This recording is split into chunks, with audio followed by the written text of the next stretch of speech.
Yang pertama, poin A, teori abiogenesis dan teori biogenesis. Teori abiogenesis, teori ini meyakinkan bahwa kehidupan dapat muncul secara spontan dari benda mati. Misalnya, tikus muncul dari tumpukan gandum.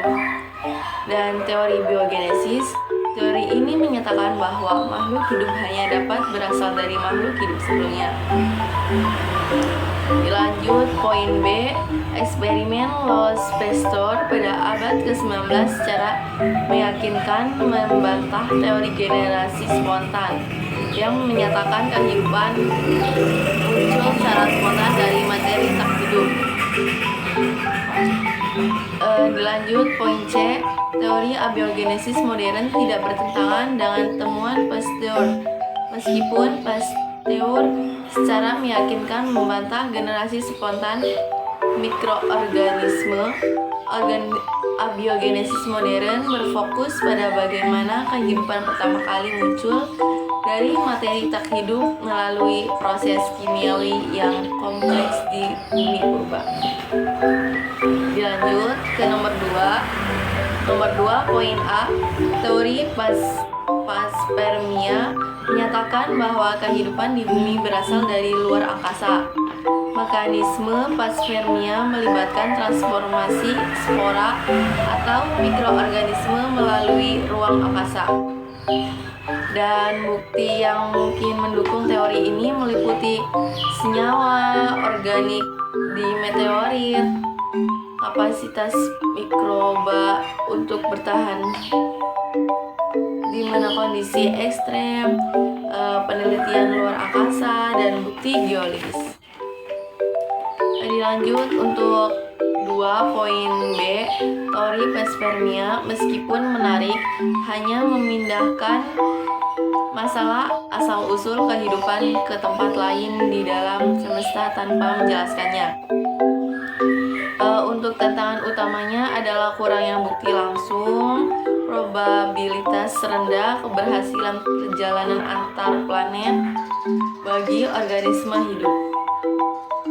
Poin C, panspermia tidak menjawab pertanyaan tentang asal-usul kehidupan.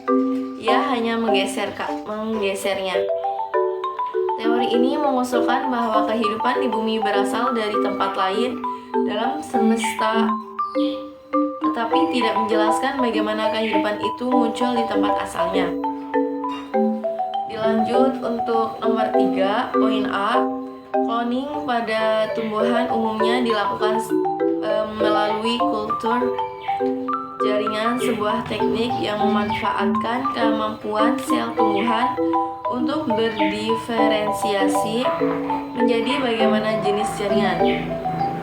Proses kultur jaringan yaitu ada pengambilan jaringan, sterilisasi, kultur, pembentukan kalus, induksi akar dan tunas, pemindahan ke tanah. Dilanjut untuk nomor 3 poin B,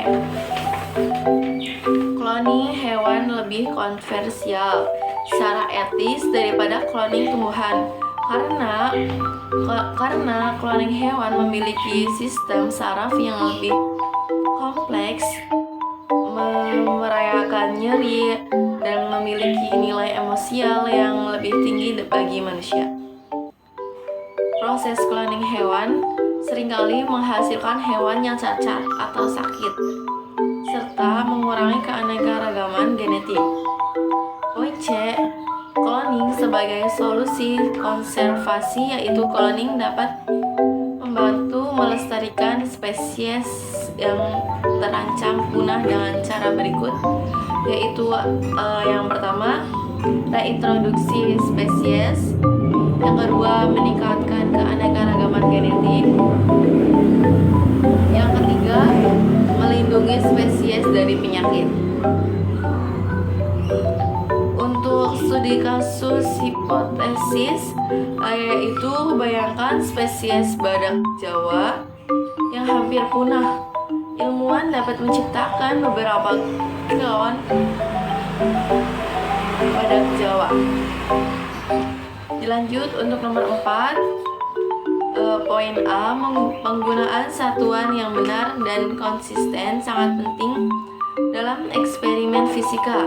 Kesalahan dalam penggunaan satuan dapat menyebabkan berbagai masalah, mulai dari hasil perhitungan yang salah hingga bahaya keselamatan. Oleh karena itu, perhatian yang cermat terhadap satuan dan konversinya merupakan bagian penting dari metodologi eksperimen yang baik.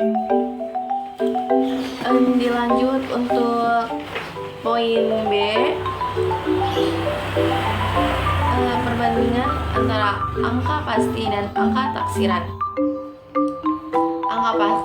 Angka pasti itu angka yang diperoleh secara langsung dari skala utama yang jangka sorong. Angka 5 dari 2 adalah angka pasti, mewakili skala utama dan skala nonius yang berhimpit sempurna. Angka taksiran, angka yang diestimasi oleh pengamat berdasarkan posisi skala nonius relatif terhadap skala utama. Angka 5 dalam 5,25 cm merupakan angka pasti yang dibaca langsung dari skala utama. Angka 2 juga pasti karena skala nonius menunjukkan angka 2 dengan tepat. Namun, angka 5 terakhir adalah angka taksiran. Jadi dalam 5,25 cm, angka 5 dan 2 adalah angka pasti, sedangkan angka 5 terakhir adalah angka taksiran. Dilanjut poin C, besaran-besaran ini menentukan stabilitas dan keamanan struktur jembatan. Hukum kedua Newton menjadi dasar perhitungan dalam desain jembatan.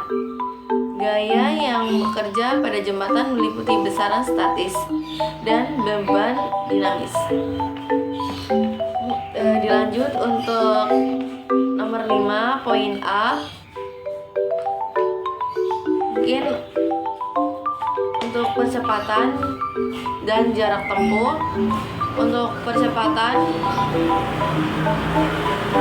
jadi percepatan mobil adalah 2 atau m atau s kuadrat. Untuk jarak tempuhnya 100 meter. Untuk poin B, hukum 2 Newton menjelaskan hubungan antara gaya mesin dan percepatan mobil tersebut. Untuk menghitung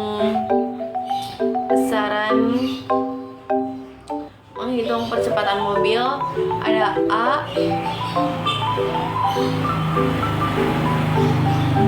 yaitu 2m atau s kuadrat. Lanjut C, sebuah benda akan tetap dalam keadaan diam atau bergerak lurus beraturan kecuali ada gaya luar yang bekerja padanya. Ini sering disebut hukum kelembaban.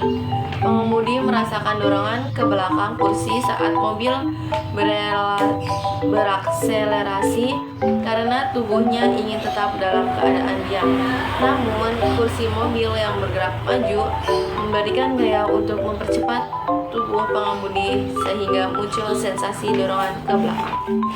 Mungkin cukup sekian dari saya. Kurang-kurangnya mohon maaf. Wallahu muwaffiq ila aqwamit thoriq. Wassalamualaikum warahmatullahi wabarakatuh.